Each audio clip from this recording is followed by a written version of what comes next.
Hi guys, this is my quick match reaction to the Wales-Italy game. Final score, Wales 42, Italy nil. Wales in total command from start to finish pretty much. Italy never looked like they were going to win this game, yet alone didn't look like they were going to score a try at any point. Italy played some nice stuff at times, but let themselves down at key moments in passages of play, allowed Wales to exploit them, and defensively Italy were just shocking as well. Wales were good in the first half, very clinical, bit subdued in the second half. It was kind of dull to watch up until the last 15 minutes, but there's plenty of things to work on for Wales going forward. There's a lot to work on for Italy, of course, going into the rest of the Six Nations, but I think if Italy, especially if they don't improve, I think we will beat them in Rome fairly comfortably because they just look really just all over the shop there. I mean, like I said, they had some sweet moments with the ball, some nice passages of play, but on the whole, like when it got to a certain phase during the passage of play, they just got turned over, or they knocked on, or they just gave the ball away too easily. Wales, like say, were very clinical, and they took their tries when they counted.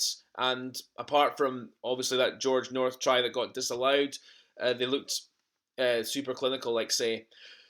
First try was really off a set piece. Wales just, again, it came initially off Wales getting a turnover penalty from a Jackal. They kicked it downfield, got the penalty, set up the line out. Italy's defence was too narrow off that line out, really poor from set pieces. They passed it out wide. Josh Adams went over in the corner and scored. Second try, Wales, again, penalty down into Italy's 22 this time.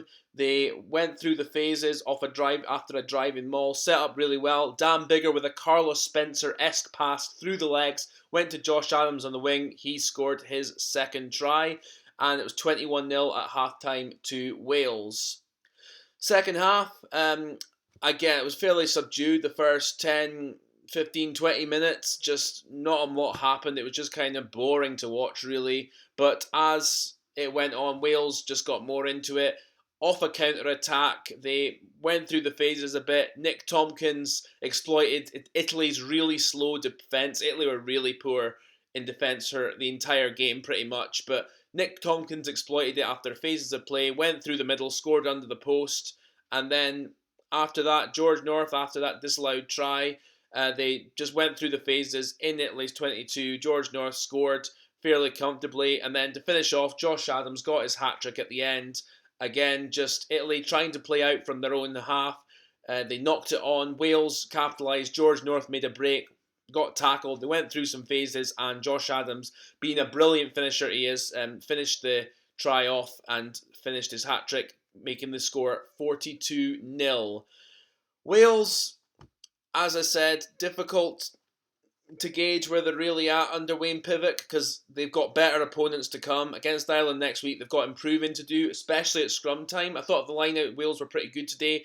At scrum time, Italy mullered them on a couple of occasions, so that's something they're going to have to clean up. Defensively, Wales weren't really tested at all, more or less, and the times they dealt with it pretty comfortably, so that's a positive there for them.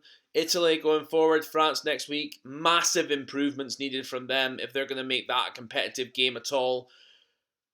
But on the whole, Italy, not good enough. Wales deserved to win. Justin Tipuric, deserving man of the match. He had an excellent game, 20 plus tackles and some key turnovers in the game as well.